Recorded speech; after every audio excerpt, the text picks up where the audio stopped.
Welcome back to another episode of the Max Term Podcast. Kyle Sitch here along with James Finch. And today we're just going to run down some happenings, maybe talk about some future happenings, hitting on what has happened, some smoke that's around things. It's been a little while since we got to recording. We were kind of trying to figure out timeline wise how long it's been since we talked about things, and we haven't even reacted to Darren Raddysh sign and trade, and that feels like forever ago because that happened the morning we ended up releasing our previous episode. We both were in Buffalo for draft weekend. I made a drive up and back from Rochester Wednesday, Thursday, Friday. You were up there smartly overnight Thursday and Friday night. You can tell which of the two is the smarter of us by that decision. So just didn't really have time to hook up and be able to record last week. Plus, things were just happening so fast that it between recording and making sure everything was out, it seemed like it just made sense to breathe, let things breathe a little bit. And even this episode, heck, we're recording it Monday night, a little bit before 8 p.m., and it could become dated by the time we even finish recording. Very possible. So we'll see what happens. So that's the plan. We appreciate you listening. Max Stern Podcast available on all major podcast platforms, as well as on YouTube. You can watch our lovely faces. Each edition, we should play a game. What's new in James's background? He's adding one new sports memorabilia each week. It seems like so. They're Let's. probably not going to see that though. Oh well. Mostly window for the viewers. Oh, okay. Well, I play that game each week. What new sport memorabilia has been added to the background? Actually, there should be a puck. Yeah, It's flat. I'm not the one that set it up there. There's a flat draft puck up there. yeah, from Friday night. Anyways, we will. So this is available on YouTube if you're watching us. We do appreciate you listening, watching, subscribing, commenting on YouTube, and engaging with our content. AFPanalytics.com is where all our contract projections are housed. If you are a subscriber, you are able to generate your own contract graphics as well as our max stat graphics. Hopefully, over the summer, we'll be able to continue to add benefits to subscribers to make it worth your time. And then all our analysis, AFP Analytics on X, Blue Sky, Threads on July 1st coming up. Best place to follow us for instant analysis is going to be X. That's where probably all the content's going to go out. And then maybe some things will be cross posted later, but I most likely in the madness of everything, we're going to be hitting our content out on X. So I guess let's get into it, going back all the way to Darren Raddysh, which again feels forever ago. It was a little while ago, 10 days ago. Sign and trade Toronto. Ended up with an 8-year, 8.5 million average annual value contract. Came in a little bit above our projection, I believe. Yeah, so we pretty much had 6 years, 8 million. So ended up getting the max term with the sign and trade, and then about we'll call it 500K above. So I think real quickly it would be good to point out we're closing in on the deadline to be able to give the max term. I don't know for pending unrestricted free agents. I don't know who else would necessarily be out there. I guess maybe the one name still out there that could potentially get it is Rasmus Anderson with Vegas. I think he's the only one that could be a discussion about. We'll see what happens there. I wouldn't necessarily advocate for that, but he's at least a level of player that you could justify giving it to. So once midnight strikes between June 30th and July 1st, the longest any player except a restricted free agent can sign is a 7-year contract, and that's very important. So I will get that out of the way, and then I guess I don't know any other thoughts on Raddysh before we get into the Father's Day madness. Yeah, I would just say with Raddish, that's an That's one that I think there were positive and negative reactions towards. If he comes over and plays like he did this past season, more than worth it. Toronto's happy. There's a little concern that going to Toronto, he might not keep up the same numbers, specifically power play numbers that he had in Tampa, playing with the likes of Kucherov and Gensel and Point. Um, Assuming he's given that top power play time, though, he should have some pretty good offensive players in Toronto as well. So I lean towards it should be a decent transition, and even if there's a slight step back in production, it's still a deal that's worth it.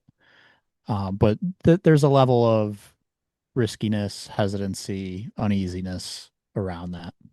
I think one thing that I was trying to make sure was pointed out is yes, this year was scoring wise unbelievable, probably a little bit of a flash in the pan.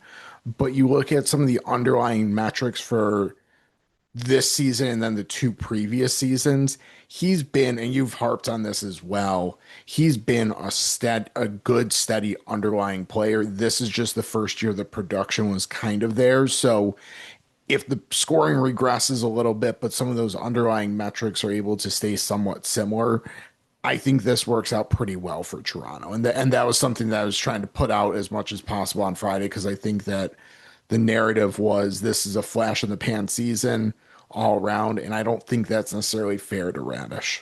No, he the as you said, the metrics have kind of been there. It's it's really he was just given that power play role, that top defenseman role for a majority of the season.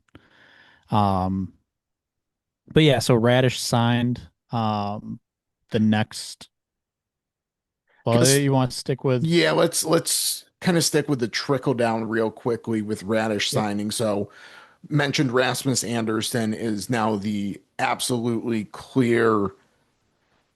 I shouldn't say absolutely clear top defenseman because he's the younger one, but John Carlson's probably, in terms of just pure quality, the better one.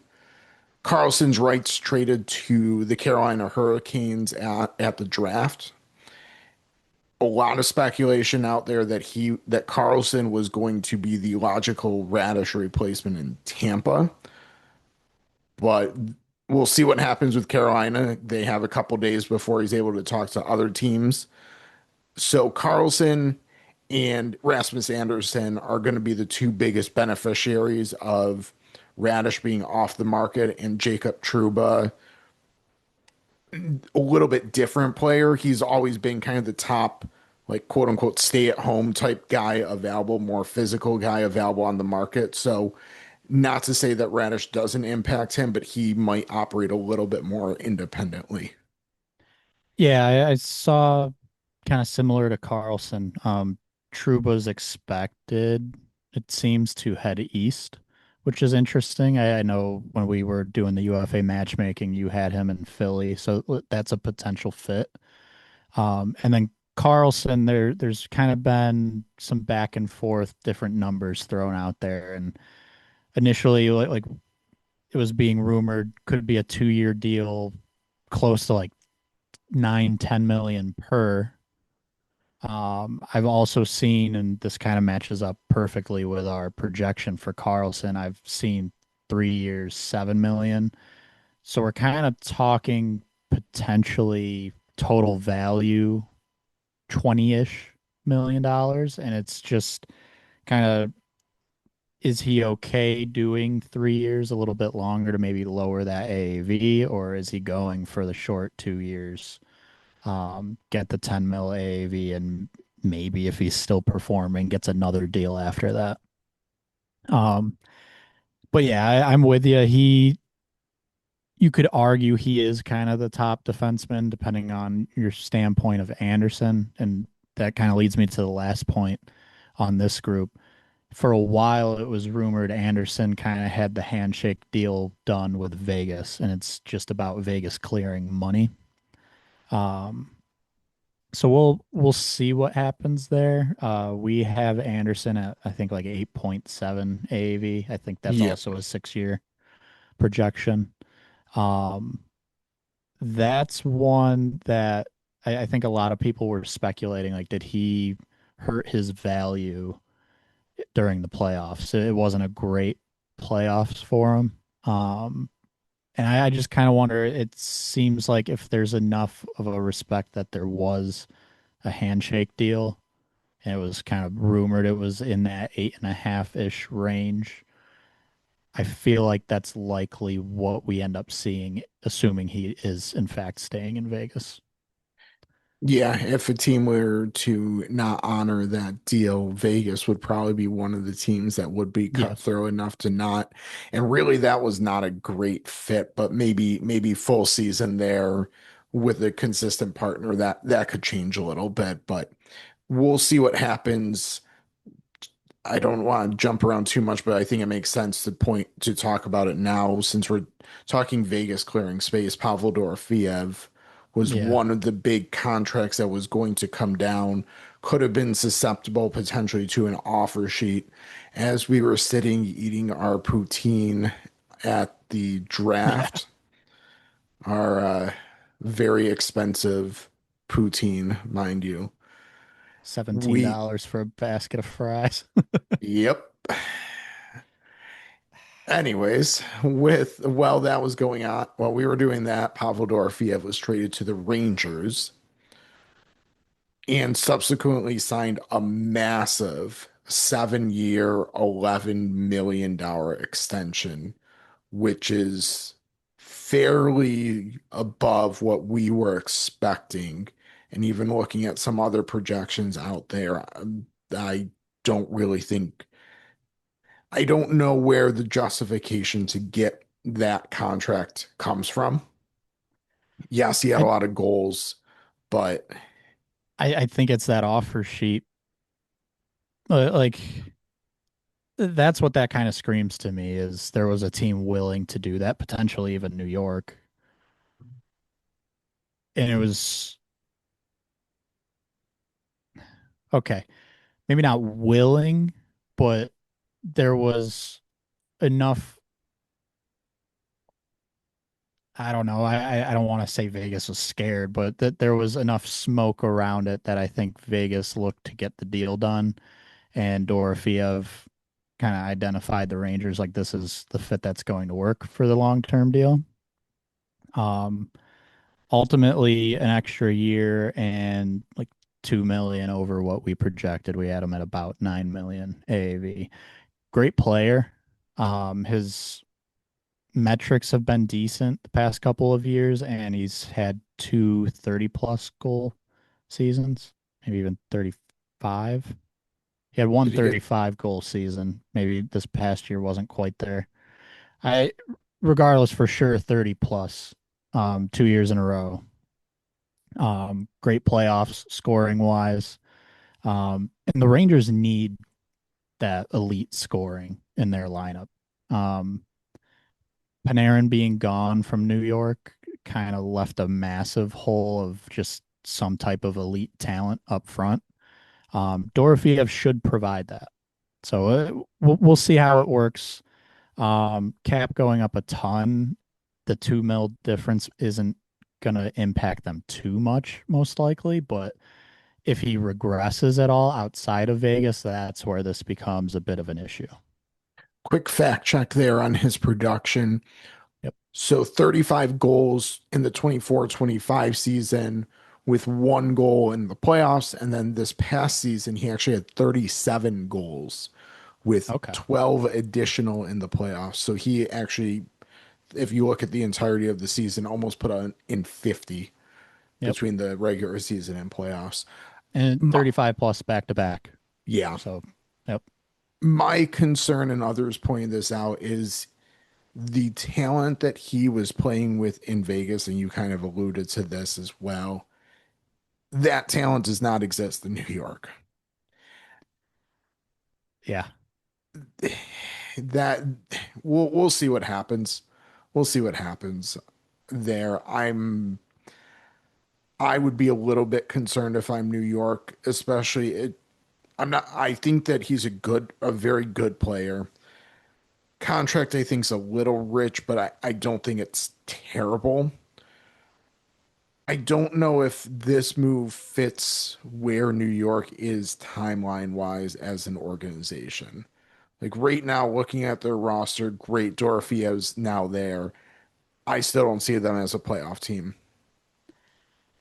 Yeah, it's kind of that trying to hang on to being a good team type of move. And yeah, up front they need to do a little more work, and even defensively, like I don't think it's quite where they want it to be. There's been rumors they're kind of in the market potentially for Alexander Nikishin from Carolina, which I made sure that we pointed out the irony in that a little bit, that we're only one off season removed from them trading Keandre Miller to Carolina, and now they want a very similar defenseman in return. Well, hoping for. So yeah, I mean, they need help up front. They need help defensively. Dorofiev is a great ad just in a vacuum, but a lot more needs to be done if they want to be serious contenders. Unless Shesterkin can just absolutely take over. There's always that wild card. But yeah, that more needs to be done in New York. I guess now we'll go back in the time machine again to Father's Day. Morning starts off with an interesting trade. Mackie Samoskevich sent from Florida to Seattle in exchange for what was ultimately what the 25th, 26th pick in the 2026 draft, as well as a second round pick in next year's draft. And it'll be basically the I think owns two picks and it'll be the better of the two that Florida gets. That that was like, okay, interesting. I think that Seattle gave up a little bit too much for Samoskevich, a player I like a lot. Yeah. So it's like, okay, I can see why Florida's doing this. This is pretty good value. And then everyone was going about their day, and Seattle announces an extension with Bobby McMahon, which I thought kind of odd personally, getting Samoskevich and then re-upping McMahon for 6 years, because to me they're similar style type player, and it's very similar style to what Seattle already kind of has. Again, very good competitive players with some goal scoring ability, but not the high end finishing ability, but grinding type players, good all around, well rounded skill set. So I thought that was a little bit odd, but that was very quickly overshadowed by the blockbuster trade that Florida was setting up with Ottawa to get Brady Tkachuk united with his brother Matthew down in Sunrise, a little north of Miami. Yep. Two It, for three firsts and a second, basically to Ottawa for Brady. it seemed like he pretty much forced his way there. Yeah. At the same time, it's a great fit from Yes. just a play style standpoint. Um, so, and he said this, and I don't necessarily believe him too much, but it also does make sense. He kind of said he took the fact his brother's on the team out of it. Just said, this is a team that I think is a contender and is going to be a great fit. It's not wrong. Um, and for Florida, in theory, could they have done something else with those assets? I think the answer is yes. Um, they're strong up front. When everyone's healthy, they're strong up front. Defensively, I feel like they could use another name. There's a lot of questions in goal right now. They don't really have a goalie. Um, so it might be a situation where we just have to let the offseason play out. There's still time to fix the rest of the roster. But it's a lot of assets to give up for another forward up front, albeit one that's worth it. He's worth those assets. So we'll see. Kind of related to your point on the blue line, they did acquire Radko Gudas's signing rights today as we're Yes. right before recording. That he was a good fit before. He still should have enough left in the tank to be probably a bottom pair defensive deployment type defenseman. So that's probably filling one of the needs, but they have no one under contract in net. Yeah. No, We'll see that's what like the happens big there. one Yeah. for sure to check off. And it Um, seems like Bobrovsky is headed to market from yeah. all reports. I fully agree.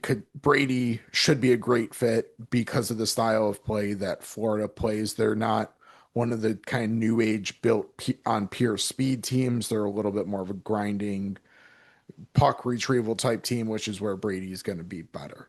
One thing that I was curious, we discussed a little bit, but to me, looking at like the trade that Florida made earlier in the day and then the return that Ottawa got, I personally would have rather seen Ottawa just take Samoskevich instead of that pick from that Florida acquired from Seattle to subsequently flip to them.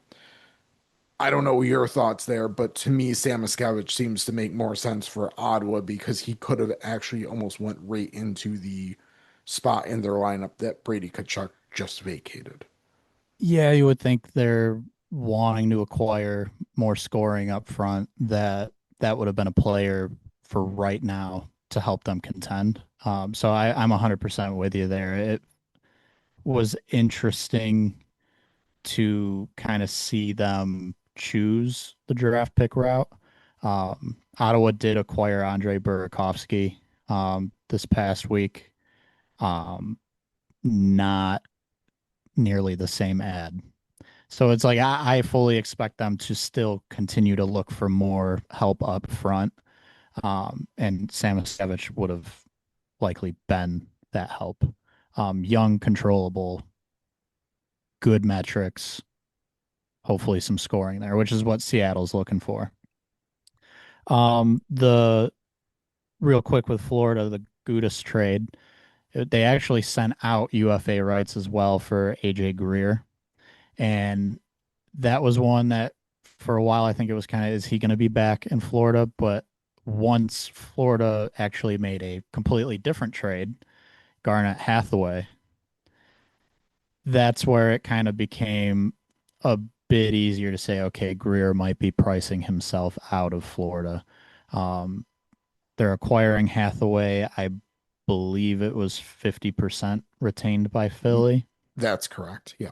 And I think that ended up being like 1.2 million, if I'm remembering correctly, Yeah, on the 1.2, books. 1.25, something right in Yeah. there. Yeah. So much cheaper, kind of fits the same role that they were putting Greer in the first place. Um, so that was kind of the domino effect that led to the Gudis trade for Florida.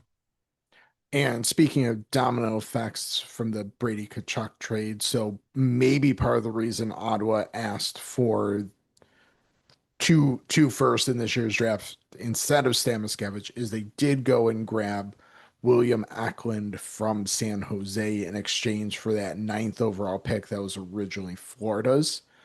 So they sent San Jose the ninth overall pick, which allowed San Jose to draft Stenberg second and then turn around and end up getting Keaton Verhoff, who could have been in consideration at second overall if San Jose had called his name Friday night. I don't think anyone would have been overly even critical of that decision. So it allowed San Jose to get Stenberg, and then Verhoff ended up falling into their laps. So that worked out really well for them. But San Jose did give up a pretty significant price in Eklund and then two other prospects, one of who I believe is could become an NHL player as well. I think Casper Halton, maybe.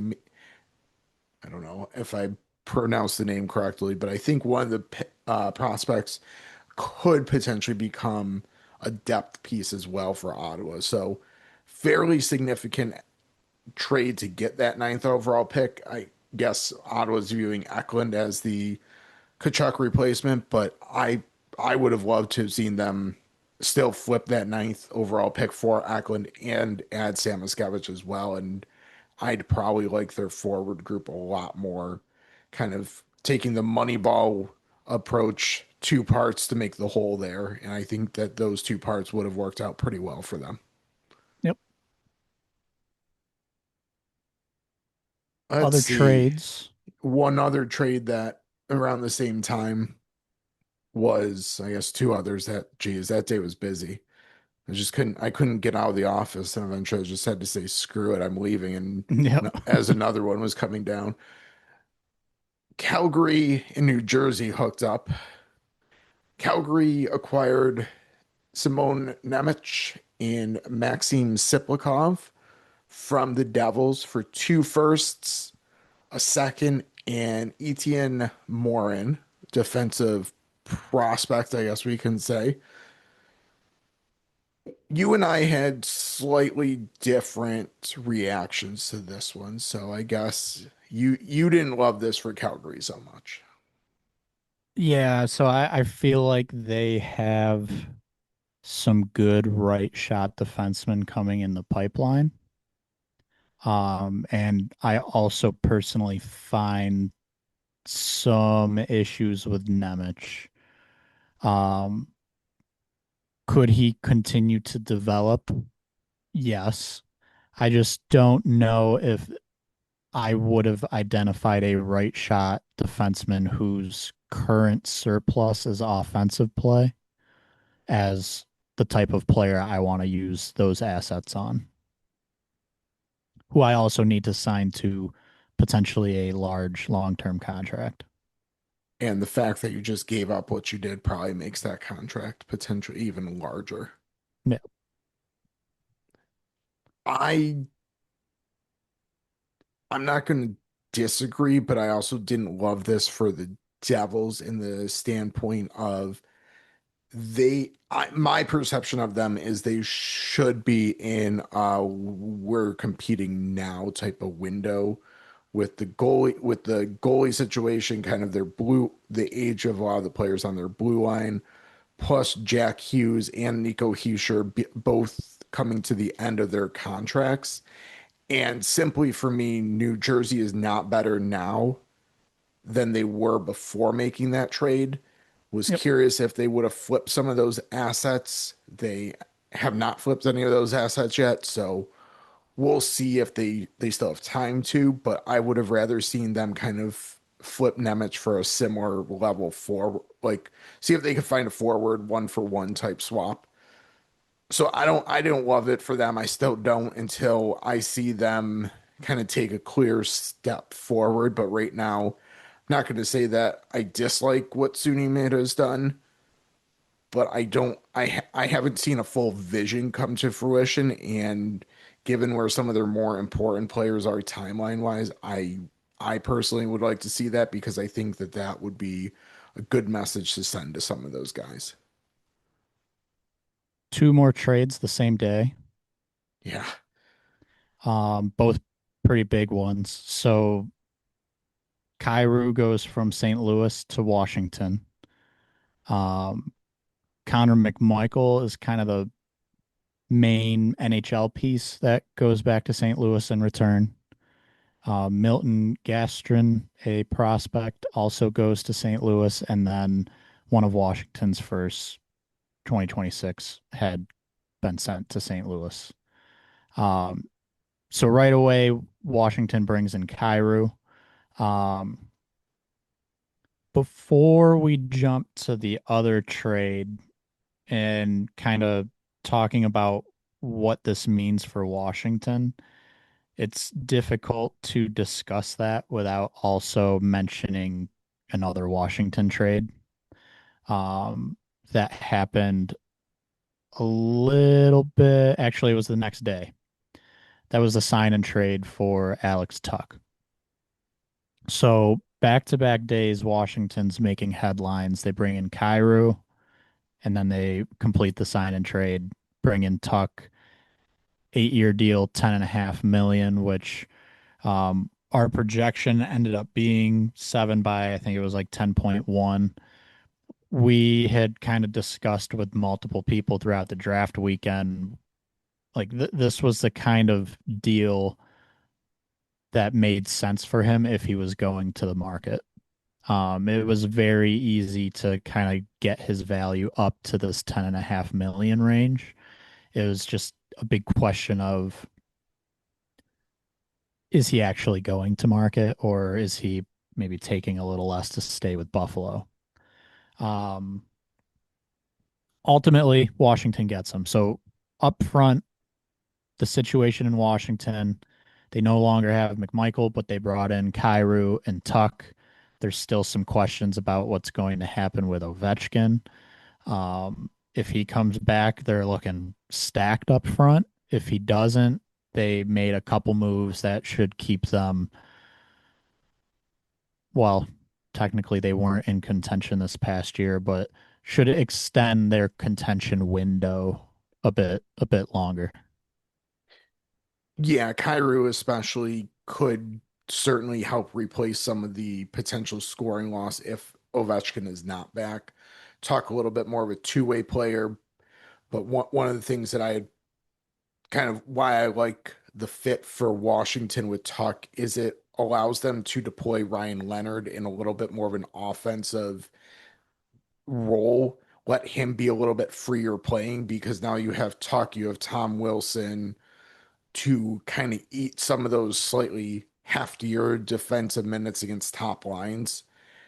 It allows Ovechkin and potentially Kyrou and then Leonard to get more offensive opportunities. So I see the vision. I think they upgrade McMichael to Kyrou, clear upgrade us from an offensive standpoint. So I see what they're trying to accomplish with or without Ovechkin still in the fold. So I think that those moves make a lot of sense for them. They had money to spend. That was one of the things we talked about in our kind of Yeah. matchmaker episode. Neither of us saw Tuck ending up there, but we talked about they have money to spend. They don't have a whole lot of needs.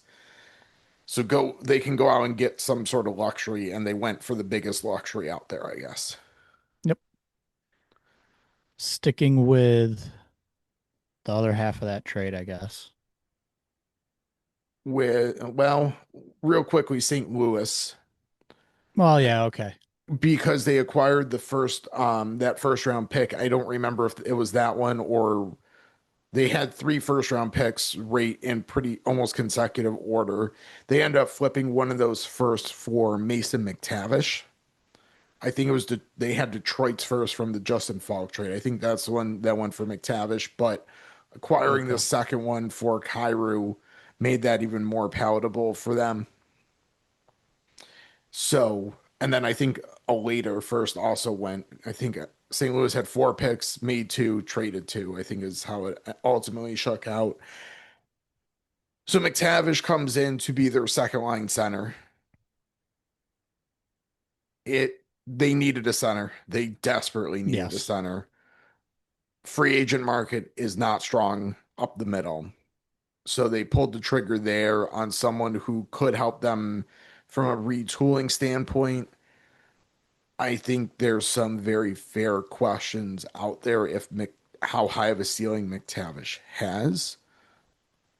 But for a team that has just acquired a lot of first round picks and a lot of assets, this might be a worthwhile gamble for them. Yeah, and it's not exactly how it went down, but kind of Kyrou out, McTavish and McMichael in. I think they probably view that as they're improving the roster. Whether that's actually the case, I think could be argued, but ultimately bringing in two, we'll say top nine impact players, um, while only sending out one. could be a positive for St. Louis. Um,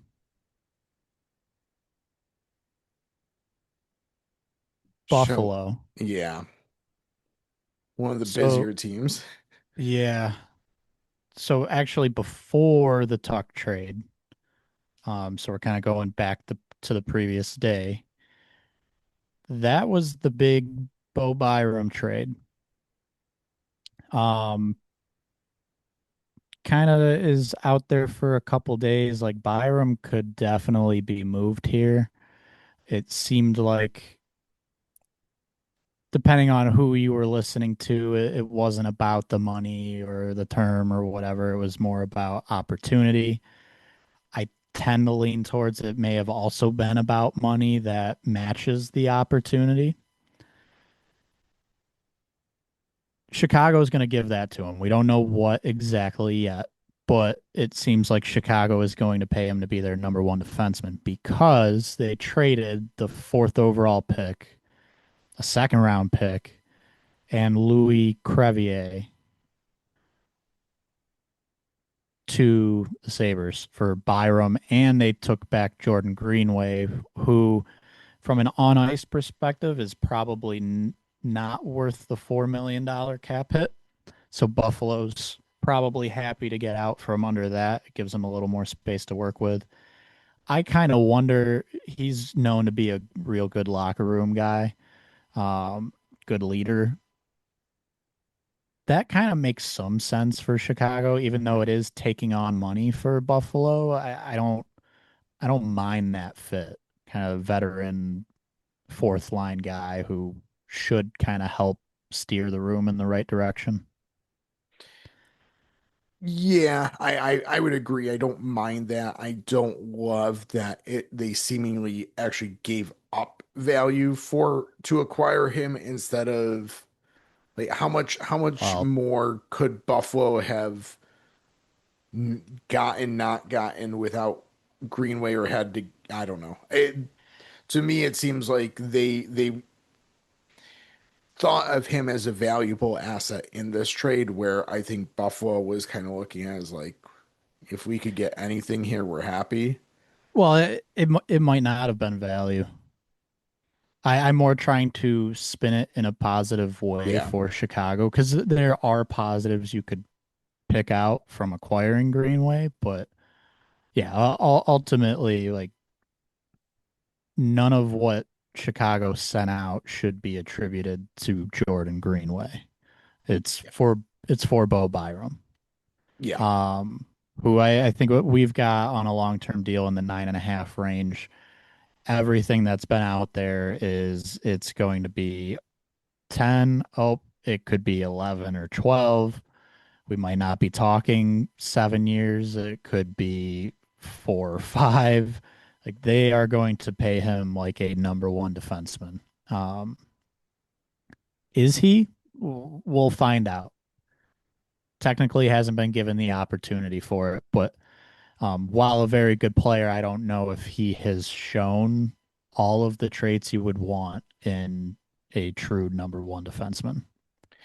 There were flashes Yes. occasionally earlier last or this past season when Darlene was on leave. Byram was, I think even Power had missed a game. I don't know. There was a point, or maybe Samuelson was out. Byram looked the part for a game or two and then kind of disappeared into the shadows. That was kind of the same in the playoffs too, as he got off to a real great start and then kind of disappeared in the shadows a little bit. So the flashes are there. I've always been a fan. I think that he is a very good player, Oh, yes. Yep. but they Chicago has just committed a lot of both assets to acquire him, and they are going to have to put a very strong offer on the table because of they can't go into this season without an extension in place, and to convince Byram to do that, it's going to probably need to be a fairly substantial offer. Yep. To kind of wrap it and add to your last point there, unrestricted free agent next off season. Yeah. So like they have to get this done after making a trade like that.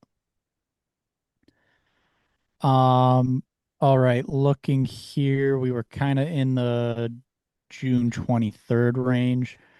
I think Um, I think we continue with the trickle down real quickly from okay. Buffalo's standpoint. So Yep. I think there are some people after seeing the Byram Greenway that it would have left room for Tuck contract to get done. That was pretty quickly refuted, and then obviously the next day the sign trade to Washington ends up happening. So Buffalo, as we laid out, fourth overall pick, a second round pick, and then Louis Crevier. Crevier, right shot D, who could end up, I guess, after this trade I was thinking that might be Owen Power's partner next year. Still could be. Yep.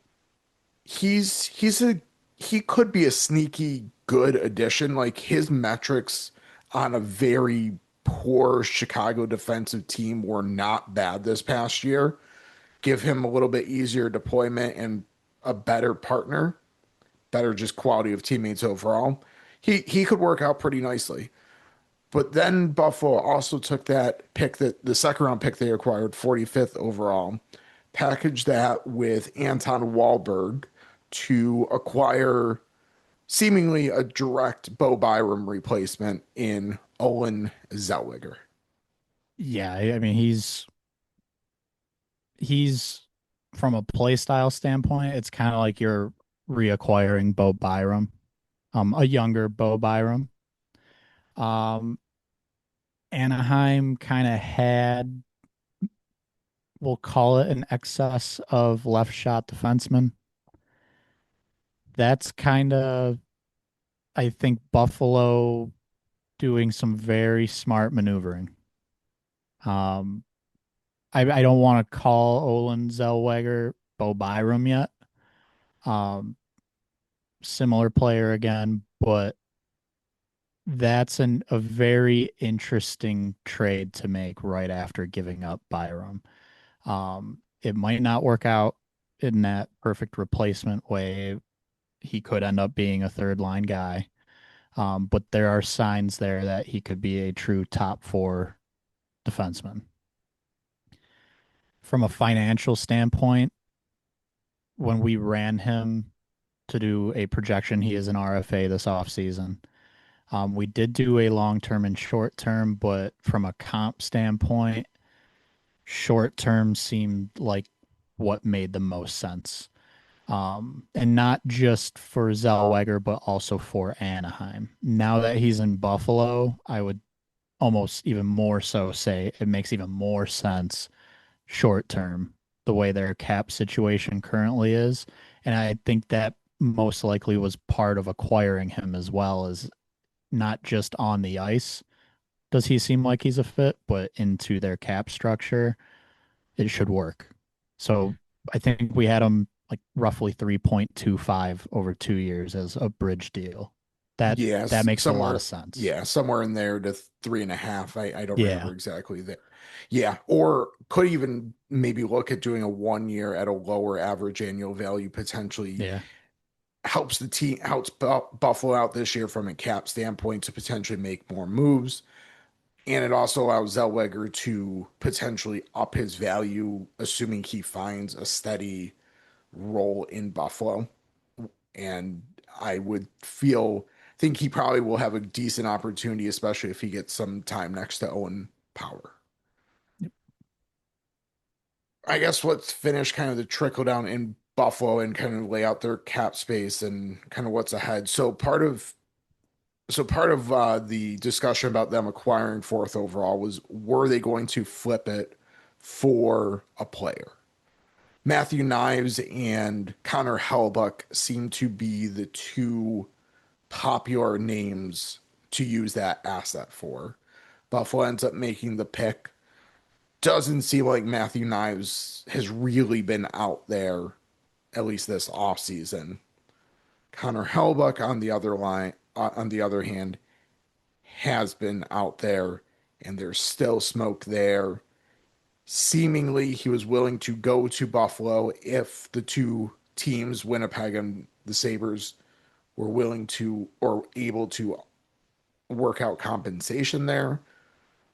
Reports were Winnipeg wanted fourth overall. I believe Ukko Pekka prospect and a roster player potentially, and Buffalo said no to that. That was the most concrete reporting smoke that I saw around that. You laid out a scenario earlier today on X that I think we should lay out again here real quickly.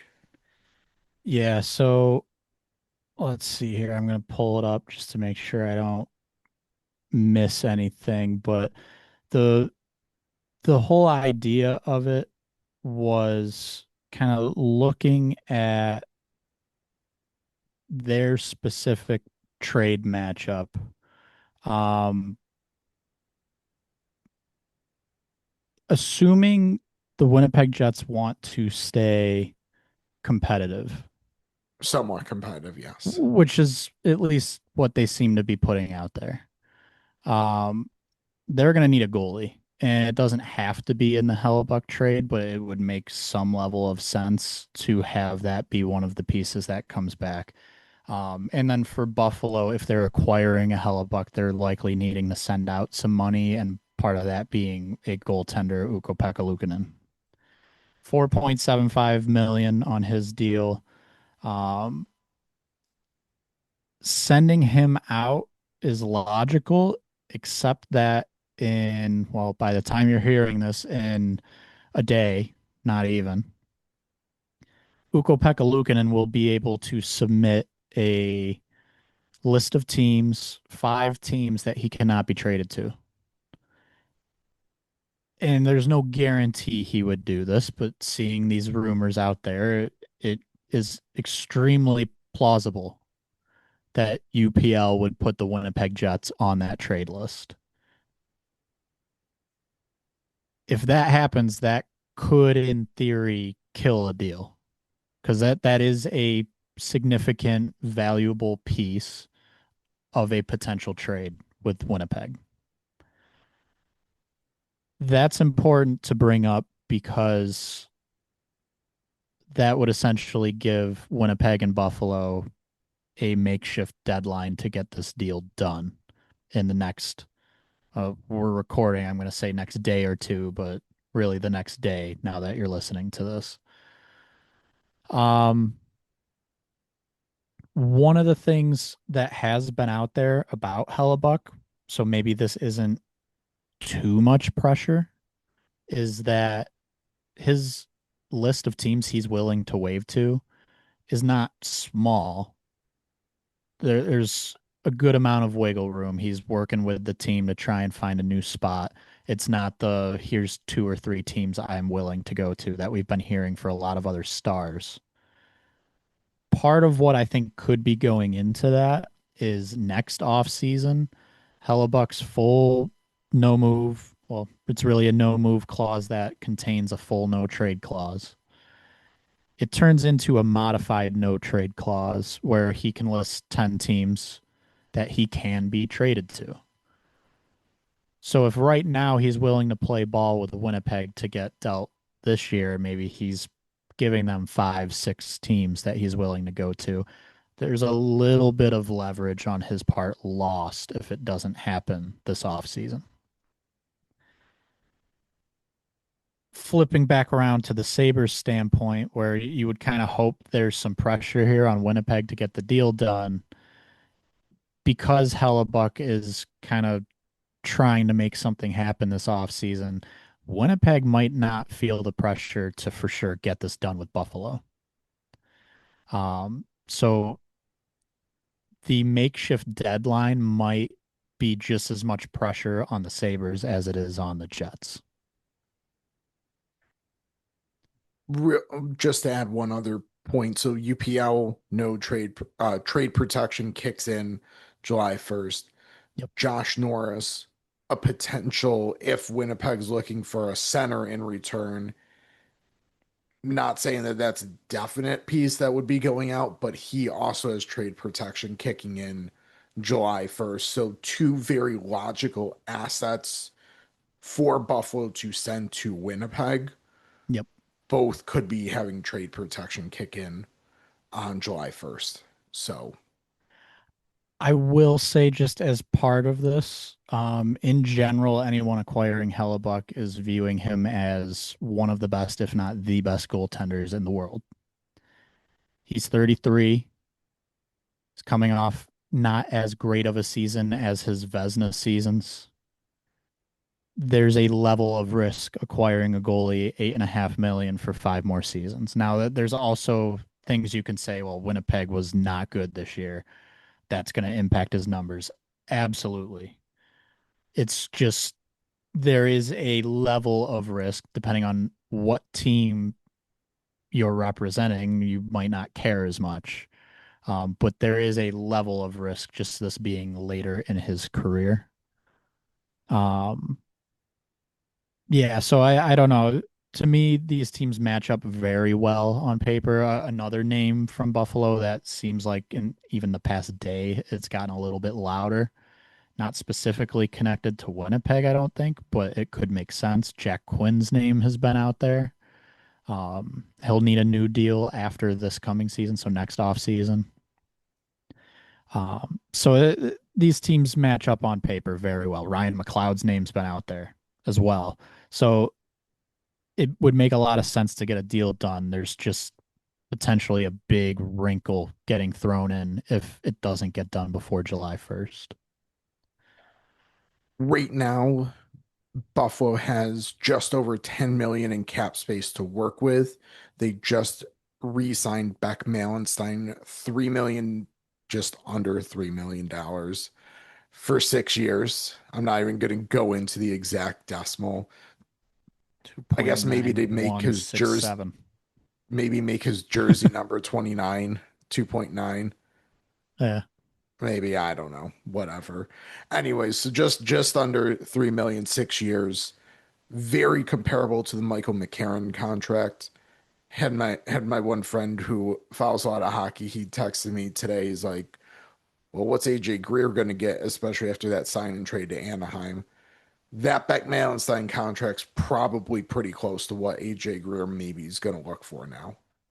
Greer could even come in a little higher. Just scored 17 Yeah, goals, yeah, career season for Greer. So, and kind of brings the other elements Malenstein does. So it wouldn't shock me if Malenstein's kind of like you have to get there for it to even be a conversation for yeah, Greer.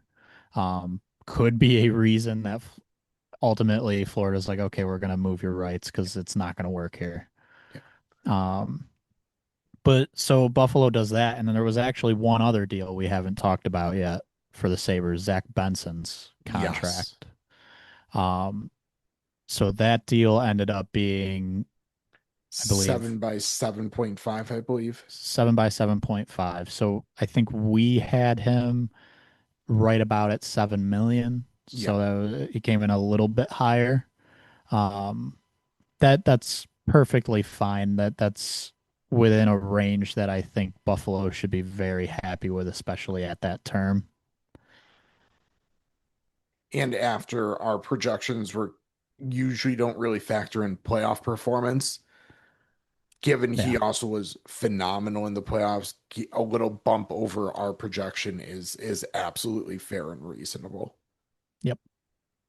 So with all those signings, I completely forgot about Benson. Buffalo sits just over 10 million in cap space. We talked about Zellweger needing a contract long term, 6.5 short term, 3 to 3.5 on a 2 year. Maybe they massage it down and just do a year. Then Peyton Krebs, he's probably looking at, and this will be a great segue into the other trade.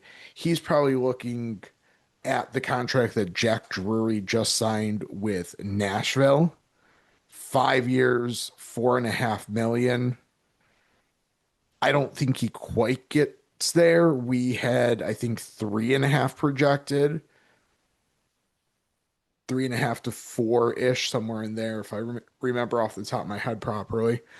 Yeah, we're oh, hang on. One more click. We were pretty much 3 years, 3.5 Yeah. So I on could see buying that. one UFA year, to be specific. So we'll see Drury a little bit older, buying more unrestricted years. We'll see what happens there. But depending on how things shake out with Krebs and Zellweger, that could be all their cap space. Yeah. Realistically, that's a potential that they could be done. Could be dipping into the unrestricted free agent market and making some other kind of tweaks. If they send Josh Norris and UPL out for a Connor Hellbuck, suddenly they have actually more cap space to work with. Yep. We'll see what happens there, but there is a chance. I know there's been lots of smoke around them making big splashes and all this. They could be done. Just get their RFAs done, and that very possibly could be it. Yep. Yep. Yeah. Getting back to some of the trades that we have yet to talk about, mentioned Jack Drury extended in Nashville. We didn't talk about how he ended up there. He was traded from Colorado. What, that was the day before the draft, 2 days before the draft. I don't know. I was driving to Buffalo at this time, probably at one of those days. The 24th, that's 2 days and one I think day. that was Wednesday. Yeah, I think the Wednesday. draft was the Okay, Tuesday. 26th. Yeah. So Drury goes to Nashville along with Chase Bradley and the third round pick for Zachary Leharu and Fedor Svechkov to Colorado. Drury being the obvious big piece for Nashville, and as I alluded to, 5 years, $4.5 million subsequent extension there. We never really talked about this trade offline, so I guess let's talk about it quickly here. I would say Nashville acquired the best player in Drury currently. I don't know if he's going to stay the best player. Not expecting him to decline necessarily, but I think there's still a little bit with the two players Colorado acquired, a little bit of growth that could happen there. Ultimately, this to me is new regime in Nashville. I kind of identifying another Colorado player that they liked, bringing him in. They know what he is now. He's very, very good defensively, elite defensive center in the bottom six. Uh, like they're very happy there. And then I think for Colorado, this probably just turned into where can we send Drury because he's going to cost a little bit, and we're trying to kind of make sure we've got some space to work with here. Um, so I don't mind it for either team actually. I think it Nashville is kind of in a spot we've talked about them maybe needing to just try and tear it down and rebuild, but it's very difficult to do that with some of the contracts they have, some of the veterans they have. So it makes some sense to try and identify players who have certain elite traits to complement those veterans. And I think Drury is one of those guys. And again, Colorado, um, not to jump around too much, but they ended up being able to bring back Brett Kulak. That was, I think, 4.5 million himself right there. So, I mean, there you go. Send out Drury, bring in Kulak for kind of the same AAV, same value. So, I don't mind this by any means for either team. Colorado also sent out, I'll kind of go back to the players that they acquired in a minute, but they also end up trading for Valerie Nichushkin to Columbus for, I think it was trio, like a second, third, and fourth or something like that. I don't have, I should probably just, yeah, second, third, and fifth. Sorry. Yeah, Okay. second, third, and fifth, fact checking myself. He ended up in Columbus. I think that bringing in Leharu and Svechkov, one of those two players, they're not there yet. They're not at where Nichushkin Yeah. is, but they're on the up. Nichushkin is on the decline a little bit. I like that. We'll see what happens, but when considering role where they're going to slot in the lineup, Leharu and Svechkov on third, fourth line are a lot better fit than paying Nichushkin his salary and slotting him in on that third line. So I think these are smart moves for Colorado. As you mentioned, they got Brett Kulak back, also got Brent Burns back. And I believe they still now have some cap space to work with. We'll see where they go and use that. Probably going to be between or right around 5.5 in space. Five, it looks like. Yeah, just kind of dependent on younger players who Yeah, yeah, is yeah. currently against the cap, but um, they do have enough space to make another move potentially Yeah. somewhat significant. We'll see what they end up doing. Um, they could they still have a top six pretty much. They could save the space for deadline time. Um, we'll see. We'll see. Yeah. But yeah, so that trade I thought was pretty good for both teams. What else do we got here? Henrik Lapierre, depth plays from piece from Washington to Pittsburgh. We'll see if he gets an opportunity there. Yep. That's a lot of the kind of a lot of so I guess the next big trade happened draft night as we were sitting down in our seats. Started to occur that JJ Peterka was on his way out of Utah. Ah, yes. Yeah, we were kind of not, well, I guess a little surprised by that. I think it wasn't a complete shock that he was moved. It was more Paterka to Boston for 2 first-round picks. That was kind of like, whoa.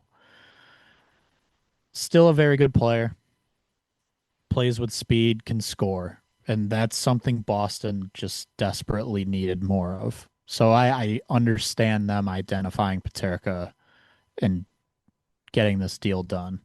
Um, I'm not completely shocked that Utah did this because it it seemed like just throughout the year there was a little bit up and down with Paterka in Utah. It wasn't the greatest fit. Um, at the same time, Utah wanting to, well, we don't know for sure, but to me, it always seems like Utah wants to make a big splash. They're always kind of one of those dark horse teams for anyone. This to me kind of opens up their roster a little bit where if they can pull the trigger on someone, the space is there in the lineup, the space is there just from a cap space perspective. Um, you are running a little with a little bit of risk there, trading the clear NHL player and only getting picks back. Um, because ultimately you might not be able to pull off the second move. We'll see what happens. It very much to me screams they are not done. Yeah, my concern is what is that subsequent move because If it the if it's Jason Robertson, something like that, great. yeah, But it could also very much go the other way where are you just kind of recycling through a similar player to what you already had. yes, or even taking a step back and just accumulating even more good assets, but eventually you need to probably use those assets to get better. One subsequent move they did use an asset on Sebastian Costa from Detroit, Yes. first round pick, goalie prospect, probably a year or two away from the NHL still. That one, you and I were sitting at the draft and kind of like, I don't know about that from Utah's perspective. Yeah, so just optic wise in general, first round picks on goalies, like that's relatively it's rare. Now he was one. I believe he was actually taken before Wallstedt in that draft. Yeah, I think right before. Um, my problem there is okay, we've now gone a few seasons post draft, and Detroit's basically recouping the first round pick. that feels very rich. Now, I think there's still some potential and promise with Kosa. So if Utah identified him as kind of like this could still be a number one starter for us, okay. He had a decent season in the AHL still, so it might kind of be two teams, one saying, you know what, it's not going to work here. Detroit also has Trey Augustine. Um, Utah, I think this gives them a young prospect goalie close to the NHL. And honestly, like I could see him fighting for the backup role this coming season and having an NHL role. I like the fit for Utah. I don't know about giving up a first round pick. We'll see. Maybe it ends up working and in hindsight I could say I was wrong, but that felt very rich. Very rich. He definitely goes to the top of Utah's prospect goalie depth chart, Yeah. but they do have two other intriguing names, which is again where like the first round pick for basically paying a very steep price for this player is a little bit questionable. Michael Rabel, I Vrabel. think, Yep. and then so he finished the year in the AHL with Tucson, should be there this year, or at least signed out of college, should be in Tucson, and then Melker the we're gonna go Thielen.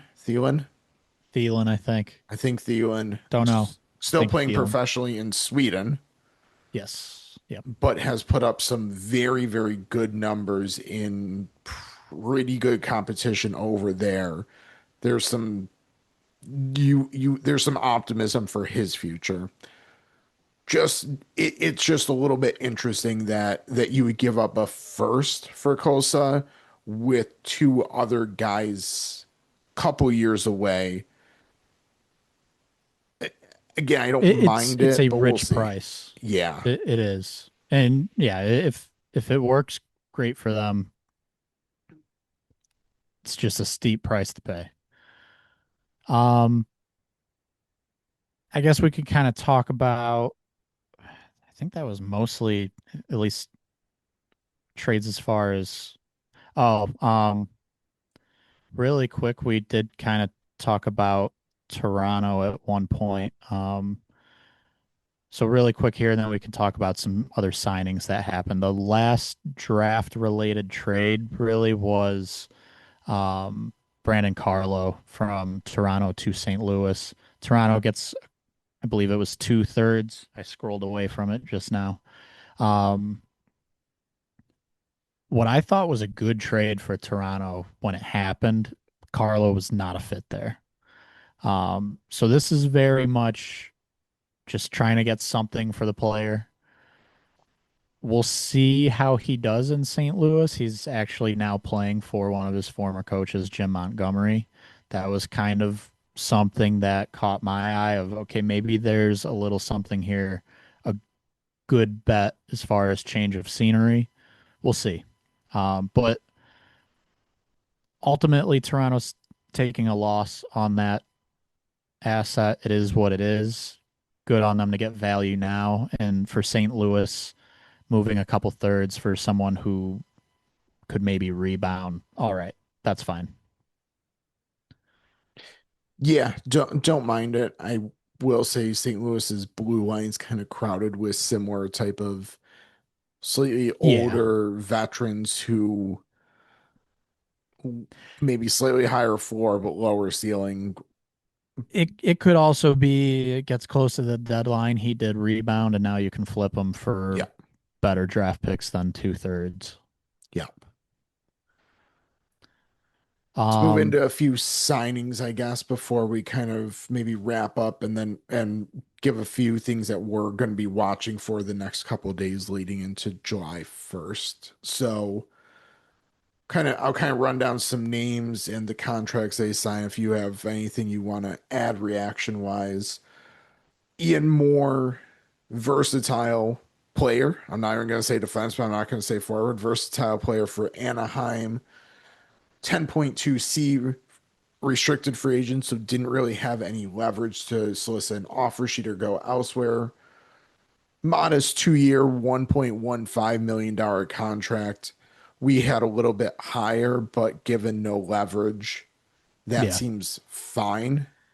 With Zellweger now traded, Trouba potentially not back, Gudas definitely not back. There should be an Carlson opportunity for gone. him. There very much could be an opportunity for Ian Moore. There's some other right shots there. Drew Hellison. I think Verbeek actually mentioned Tristan Leno as a prospect that could be given some opportunities. So there's space defensively there. Moore has some decent traits, good impacts. So he's also a player there for sure that could take a bigger role.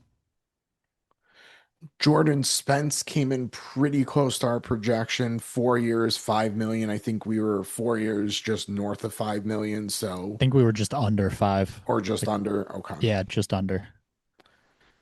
Good signing. I mean, traditionally known to be kind of an offensive guy, but has some very, very good underlying metrics this past season, like arguably one of the best defensemen.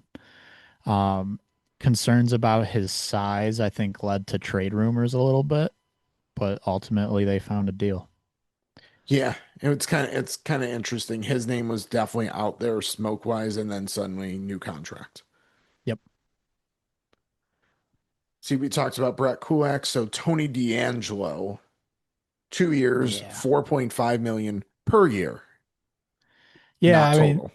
it that's a tough one. He produced this past year, so he's getting paid for that. He is a defenseman that doesn't really know how to play defense. So that's something they have to be okay with in New York. Um, can you have him on a power play? Sure. Can you try and not have him kind of in too much of a defensive role? Sure, but we'll see. We'll see what happens there. It's not a deal I would have done, especially as New York. They're not a team with an abundance of cap space. We'll see. We'll see. Brant Clark got an extension, got his contract done with LA. This also came down while we were sitting in Buffalo. This one's an interesting contract. So we had projected what 7, 8 years at like 8 point, a fairly high AAV. He ended up settling. He ended up getting 5 years, $7.4 million. Similar, I guess, to Byfield, where the Kings kind of go middle range term. Hmm. I think this is great for the player because that's a good average annual value without really giving up many UFA years, and he will be back in the market very much in his prime. I believe at 28. Yeah, that math lines up.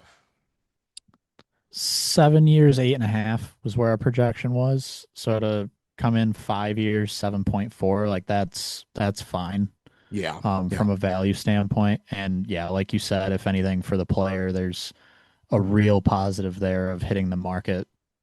He'll be 28, but kind of put a blanket over that just before 30. Great.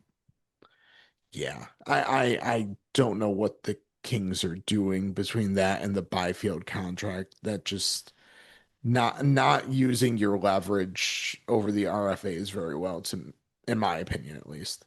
No, and uh, there's other moves that they definitely are wanting to make. Lawton's a UFA. They for sure need at least one center coming in. So they're gonna have 10 to 11 million somewhere in there to work with now. I don't know if you could have gone 7 years for another pretty much million each year, like that's something that should have gotten done. So I'm with you. I don't love the way they're going with contracts, but it's also possible Clark and his representation just said we're not going that long. If anything, we want a more of a bridge deal. So they end up working their way to 5 years. Yeah, very possible. Just kind of in tandem with Byfield, was it last summer? Two 5-year deals for kind of their two upcoming franchise cornerstones.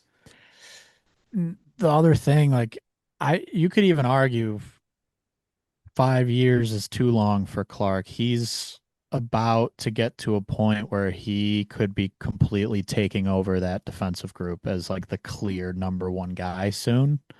So even though you'd like to see the team get more term there, it's possible the Kings end up with 3 or 4 years of just amazing, amazing value if he steps into that number one role and ultimately takes another step with production.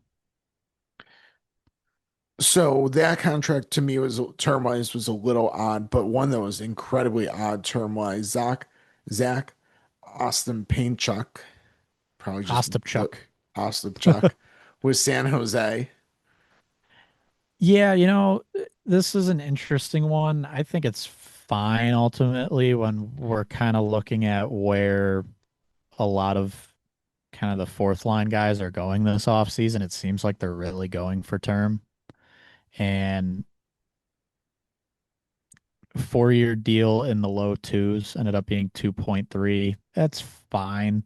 He was decent defensively, and he's kind of that speed and physicality combination. The only thing that's weird about the term is I believe this walks him to UFA Yeah. perfectly.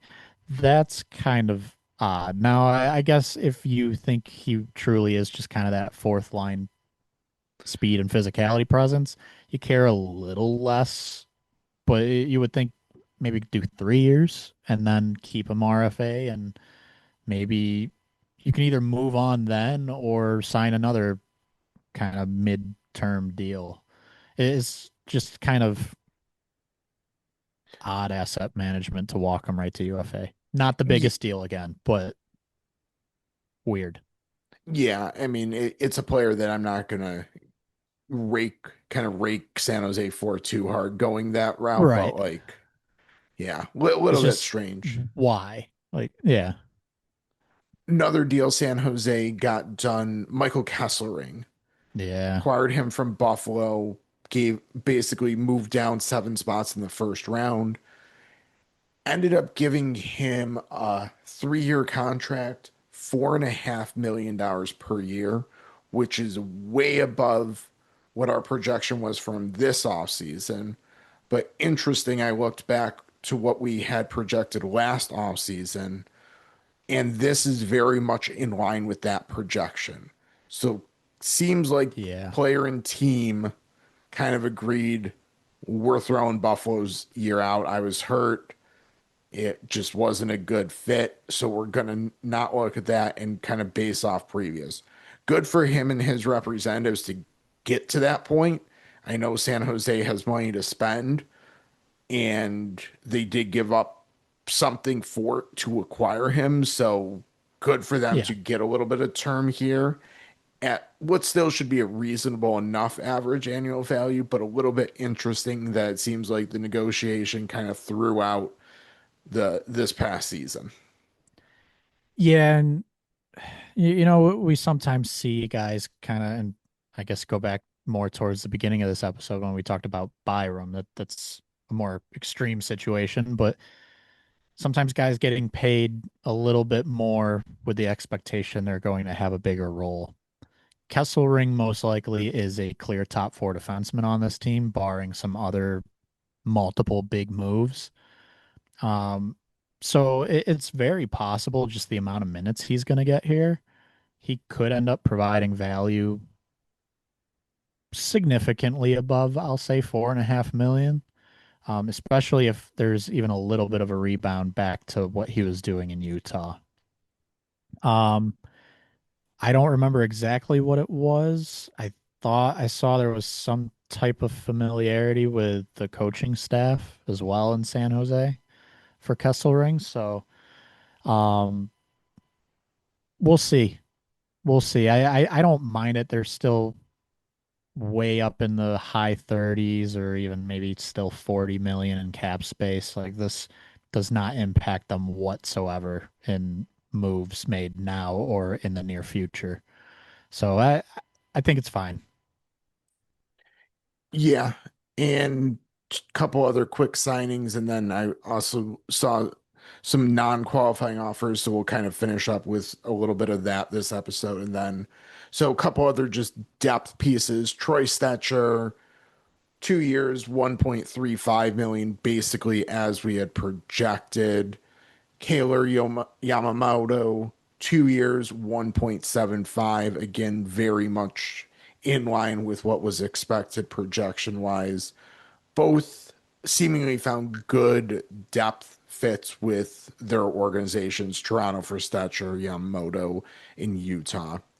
Nothing to, I don't think, much to complain about for either side there. Works out well for Nope. both of those, both parties involved there. And I think that's kind of quick run through of all those. So what I was kind of scrolling as you were talking about Kesslering there, couple we got confirmation on qualifying offers which were due today, I believe at 5 p.m. Yep. Always takes a while for things to trickle in. Also relate, so that's one important timeline. Arbitration filings can begin, and players will have until July 5th, I believe, to file for arbitration. The first player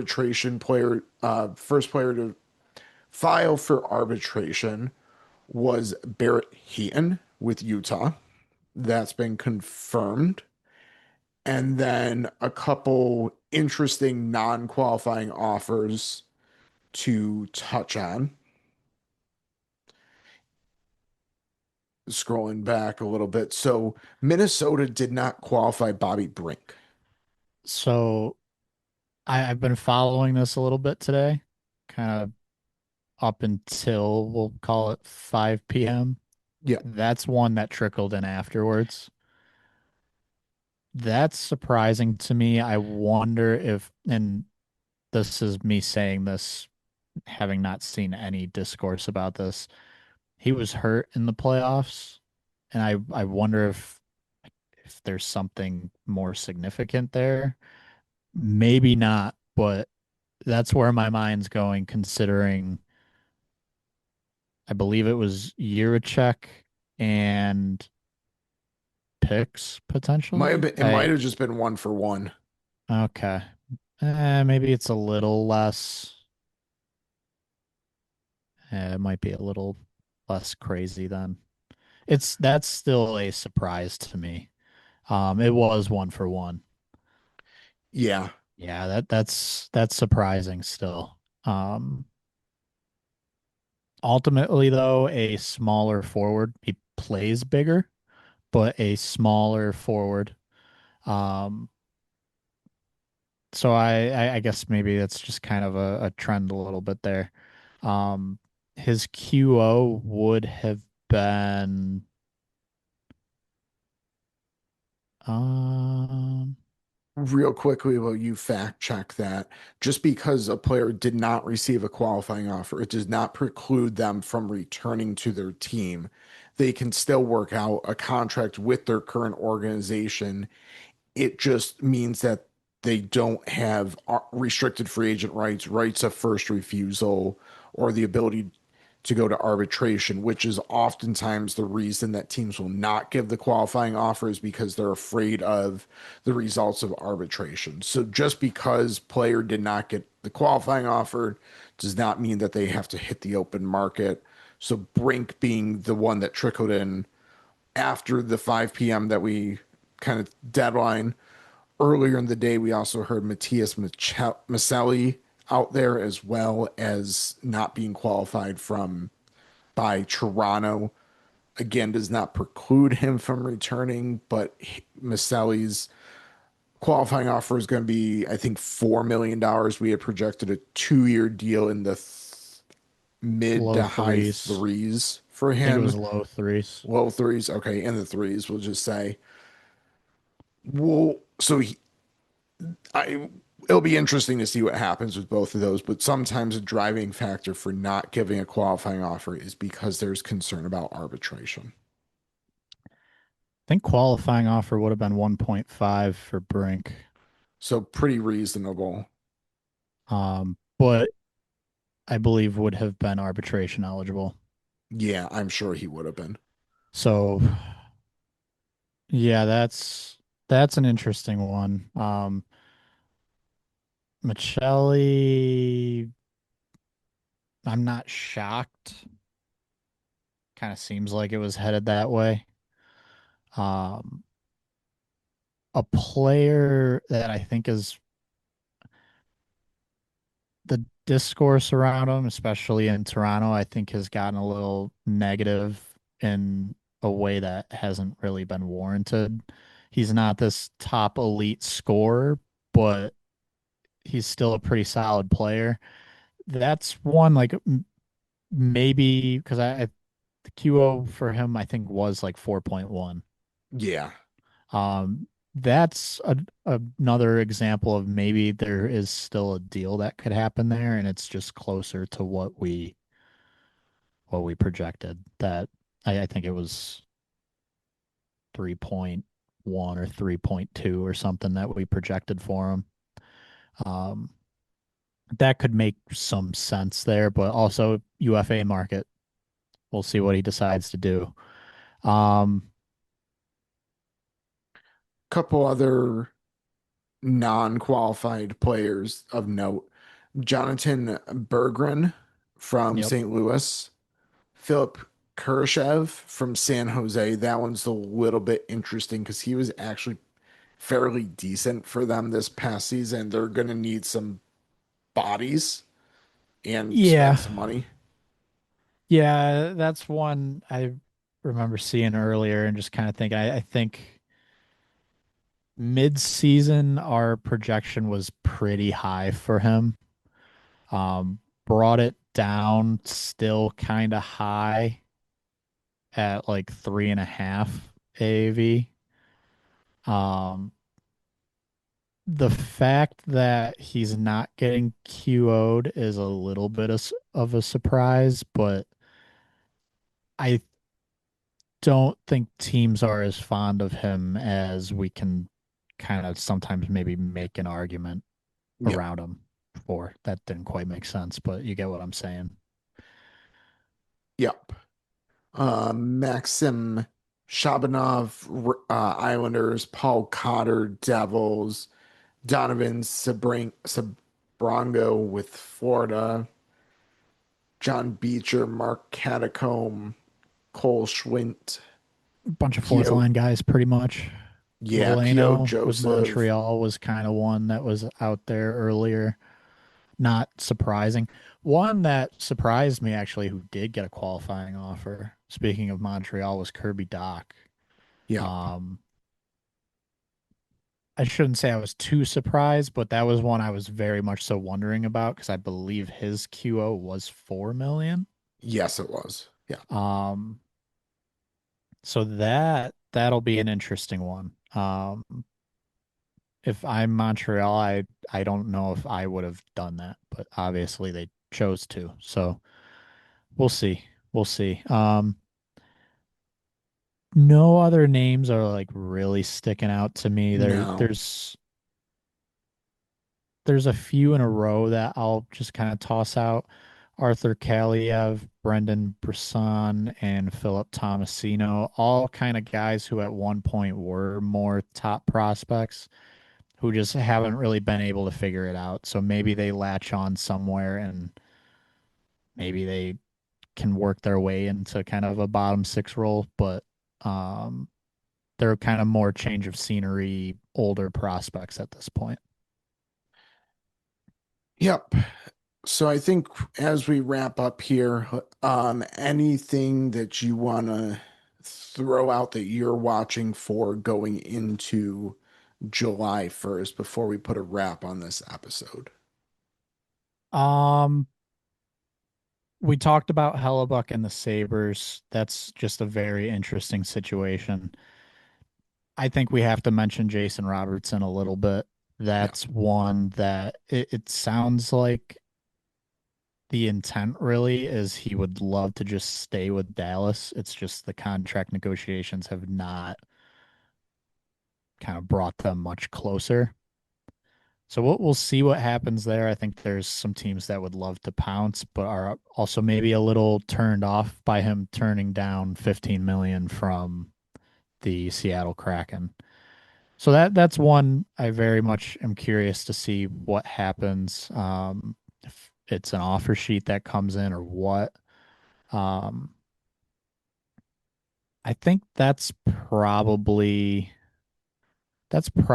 about it. There's some other big names on the trade block, Larkin, potentially Werenski, but um, Elias Pettersson in Vancouver, that's a big one that could end up moved. We'll see. I guess I'll give you one last statement. I'm thinking that the trade market is going to steal the show from free agency this offseason. I'm going to disagree and say that both end up underwhelming. Okay. Somewhat disagree, I guess. Yeah. Wading into the draft, there were a couple big moves Dorofeev not expecting, but ultimately it felt kind of like there was a lot of smoke and nothing got done. And this has been the theme for a couple years now. Oh yeah. I kind of have a feeling that that's going to be the same going into July 1st. Is there's a lot of smoke around Robertson. I could see that getting figured out. Heck, I could see them just doing a 1 year deal and then him miraculously having an extension in place on January 1st. Wonder how that could happen. Could see that type of scenario play out because it would allow Dallas to get past the last year of Tyler Sagan's cap hit by doing something like that. I don't know. I don't know for sure, but I'm just throwing that out there. One last thing to I guess kind of end on. Elliot Friedman on 32 Thoughts just speculated. He's like, I haven't heard anything exactly about this, have no idea, but something I wonder. Could Dylan Larkin and Zach Werenski find their way to the same team? They're really good friends, but I don't know who does it. Yeah. Is there a team you think could do it? Because there's one team that to me, like, this could actually make a ton of sense. And I think there's a trade package for each player that,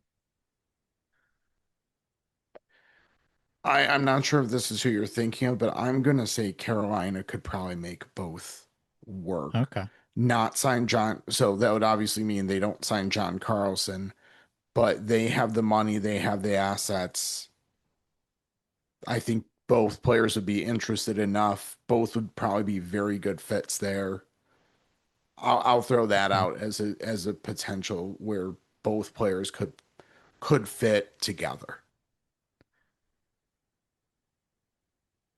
Dallas trades Jason Robertson to Detroit, gets Larkin, and honestly, in that deal, maybe it's Larkin plus something, and then trades Thomas Harley to Columbus, Harley plus for Werenski. Yeah, That would be interesting.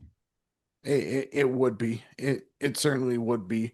I don't know if I'd love that being their approach, but I think if you can be very confident that you'll be able to get Werenski signed long term, which can't happen this offseason, it would be yeah. next offseason. If you're confident in that, I'm all for it. I guess I'll reserve any judgment It until any actually trade happens. is actually made. So Yep. yeah, it'll be July 1st will be, I think, probably a little bit underwhelming. There'll be lots of deals that I I will say this is my overarching. I'm curious about July 1st. Is this year it seems like the NHL has been a little bit more stringent on tampering, air quotes if Yeah. you're just listening, not watching. I wonder if we don't see the deals roll in quite as fast as some years. Um, I haven't necessarily, so there's around this time, I usually have a sense of a couple deals that are going to happen because I've run some projections tax wise. I don't have that sense this year. I mean, it could be number of who actually are clients going into the market this year or whatever, but most times around this point, I can tell you a couple deals that are probably going to happen pretty close. Well, I can't tell you them, but at least on this podcast. But I have a good sense.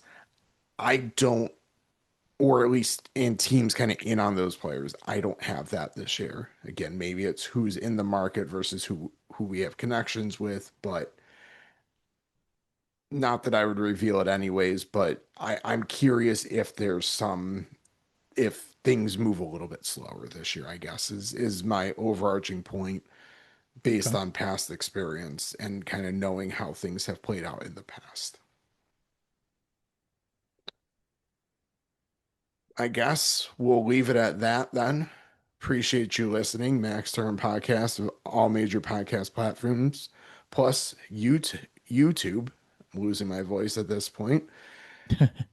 We appreciate you subscribing, comments, thoughts on YouTube.